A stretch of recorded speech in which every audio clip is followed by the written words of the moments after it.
I've been on self-improvement for around 5 years. And the first 3.5 years were great. I had big problems to solve, so I had to really lock in to improve that shit. I didn't feel any confidence in myself. I was depressed. Later, I got PTSD. So I had to fix those problems. I really had to lock in to improve my life and be normal again. Be able to live my own life. But after I fixed all those things in my life, I started to end up in a little rut. I got too comfortable with what I already had in my life. I was just happy with how my current life was. And yes, there were still things that I want to improve. I still live with my parents. I have basically no really source of income, or I'm not really physically my best self or anything, but I was just too comfortable with how my life currently was. I didn't really feel the real big urge to improve something in my life. So for the last year, 1.5 years, I've honestly only been giving 50%. It was not like I did all those bad things, real big bad things like gambling or playing video games all day, being on my phone all day. Now, yeah, although there were some days in which I did that, honestly, most of the days weren't like that. But it was just like, alright, I did 5 hours of good work, and then I wasted 5 hours on my phone. Like, it wasn't near perfect. It wasn't near really doing good. But some days I could go to the gym, go for a run, then take an ice bath. And then after that, I would just lay on the couch and play video games or something. I was only giving 50%. And honestly, I haven't really made any progress in the last 1.5 years. Yes, well, some little progress, but I saw my goals that I set a couple of years ago for when I became 20. I saw a paper, I wrote it down on. I looked at that and I was thinking by myself, alright, yes, I could have achieved that actually. That was really possible. If I would have done the work that I should have done, if I focused on the things that I had to do, if I gave 100% every single day, then I would have achieved those goals. But now I'm not even close. And that's all because I was only giving 50% and I was in a rut for the past, 15 months or something. That's not something that I'm proud of. So I decided that I had to do a lot better. And I did some things. I focused on my life, look at my life, right? What do I really need to improve? How do I get out of this rut? And I made some massive changes, some little changes, but I made some changes in my life, and that made me get out of this rut and made me give 100% every single day again. And the first thing that I did, it actually is pretty easy, maybe pretty simple. It's not really that hard. It's a big thing in your mind, and you will have a big discussion going on when I will mention it, whether you want to do it or not, or whether you need it or not. If that's the case, yeah, you need it. But the first thing that I did is I didn't have my phone in my bed anymore. When I went to sleep, first I put my phone in my office. So when I would wake up the next day, the first thing that I would do wasn't being on my phone. It couldn't be because I hadn't had it near me. I had to go upstairs, go to my office, or I'd have it here, then would go downstairs again. But honestly, when you just wake up, it isn't the first thing that you want to do. The first thing that you want to do isn't, alright, get out of bed, go upstairs, grab your phone, go downstairs, lay in bed again. That's honestly just too big of a deal in your head to actually do. So now the first thing that I did was, alright, it was easier for me to just start my day with gratitude journaling, doing something good, then prayer, then getting dressed.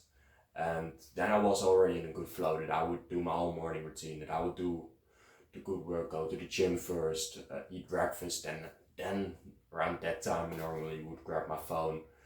Then I would learn something during breakfast. I honestly would watch something that I would learn things from for a self-improvement journey. But I wouldn't grab my phone first thing in the morning anymore. And that is what I would do if my phone was in my bed, because that's just really easy to do. You only have to turn around, or maybe sometimes you don't even have to turn around. You can grab your phone first thing, and then you can just scroll on Instagram. And when I did this, when I would grab my phone first thing in the morning, I would notice that my whole day I was on my phone. Or I was on my phone for the whole day. And that's just different when I start my day right. So not having my phone in my bed was a big thing for me. That led to a lot of improvements. But then we have the second thing, and that is listen to high value people. And this is purely based on a theory. You are the sum of the 5 people that you spend the most time with. And I personally, I don't have a really big social circle. Honestly, I have like 2, maybe 3 really close friends. I have my parents and my grandmas. Sometimes my uncle, as seemed. Basically, my social circle is around like 10 people. And it isn't really hard because I don't see them all every day to be the 5 people that I spend the most time with. So what I do is when I go to the gym, or when it is evening and I'm laying on the couch because I'm winding down, then I listen to a podcast. So I can listen to high value people, and I surround myself with people that actually be who I want to be or have what I want to have. So the sum of the people that I spend the most time with actually gets a lot higher value.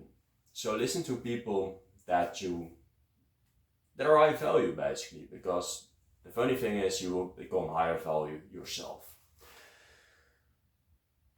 Then the second thing, and that is install an ad blocker. Sometimes when you open Instagram, you see a reel, and then you get yours to watch another and another and another. And sometimes it would ruin my day after I open Instagram. So what I did is I installed an ad blocker and I disabled a lot of apps on my phone. I don't have Instagram anymore. Well, I have it because I sometimes post on it, but I can't use it really for the consumption part. I only can use it for the posting part. So I can watch reels, I can watch shorts, I can't watch TikTok, I can't play any mobile games on it. I basically disabled a lot of things on my phone, so I can't really get taken away in these random dopamine hits that I can get on my phone. That actually also lowered my screen time by a lot, so I have more time offline where I actually can make better decisions, because your phone is honestly just a big thing that you're addicted to, and when you're not on it, you can make a lot better decisions because you're not really addicted to the phone that's always in your hand. Another thing that helped for that was that I started to meditate daily again. I've been doing that the first 3.5 years of my self-improvement journey. Stopped doing that for like 1.5 years, and now I'm back into it again. I'm doing it again. I'm meditating daily. Sometimes I use an app, Medito. Other days I just walk in nature. With no music on, of course.